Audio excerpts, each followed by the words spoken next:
Naku, eto na, digong ninyo. Oh.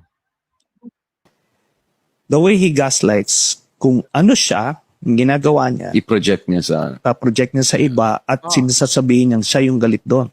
Di ba sabi niya yung narco politics, kailangan, ito na, ganyan. Pero siya yun.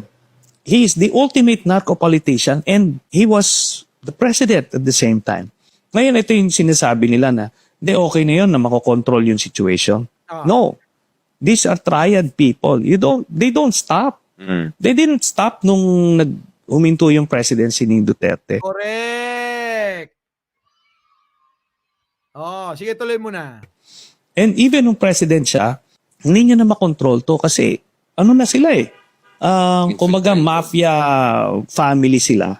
So lahat ng mga pagkakakitaan ginawa nung mga ng mga kasindikato nila.